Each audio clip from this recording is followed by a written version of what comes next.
I want to demonstrate how to place and position the mass traction belts. First, what you want to do is just place them on the table, at the break in the table. A slight amount of overlap is okay at this point. So as the traction pulls, they will separate. We want to have our Y piece of webbing here extending off the bottom part of the harness here. On the top piece of the harness, we have a attachment strap here. Secure it in place. This is just going to go, you're going to take this and just place it through the face hole and then clip it in place. And then you can adjust this length of it and also position of it so that you have the piece of padding here positioned over the edge of the table so that it won't cause any damage to the table. These belts, you want to position them with the surface that has all of the entire clean surface here that has the sticky rubberized surface facing upwards. This also is very convenient for cleaning, just to spray off and wipe down. And it does have two side pieces that come off the lower belt that you can also position just kind of laying in place there off to the side. Okay, you can go ahead and have our patient come up here.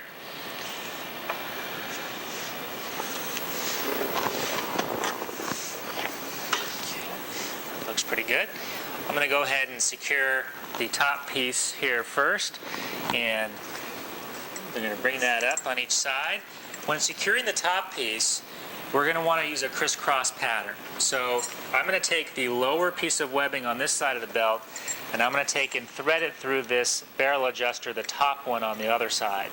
So I'm going to take this and I'm going to position the webbing and bring it underneath the barrel, then bring it back over the top of the barrel, and then snug. And then I want to leave the tab out of my way here, so that when I take this other piece, that's going to be the top piece of webbing on this side, I'm going to take that through the barrel adjuster again, underneath the barrel first, and then back over the top of the barrel, and I can secure that. And then I've got a nice crisscross pattern, and it catches underneath the ribs, the angle of the ribs. Now I'm going to attach the lower belt. I'm going to bring that right across the iliac crest, just at and underneath the iliac crest. And I'm going to go ahead and position this piece of webbing again underneath the barrel. And then we're going to go over the top of the barrel. And we're going to snug that quite securely and firmly. Now we're going to take our two side pieces that are coming off the lower belt and just position them over the top of the thigh. The padding is movable, so it can go over the top of the thigh to protect the thigh from any pressure. We're going to grab our lower piece of webbing, and we are going to take the secured the D-ring that's on the end of the webbing, and we're going to take our J-hooks, snap J-hooks off the side straps, and snap those onto that with the J-hook facing up.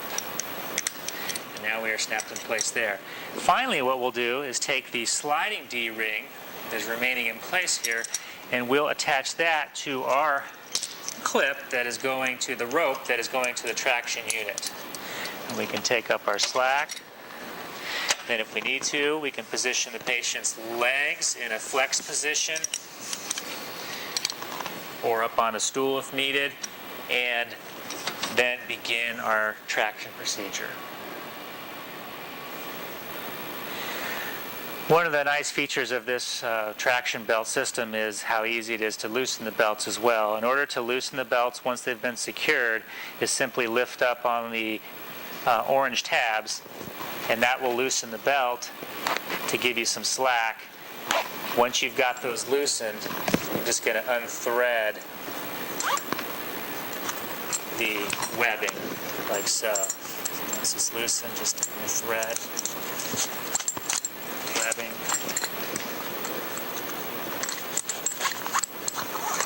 And now you've got it released.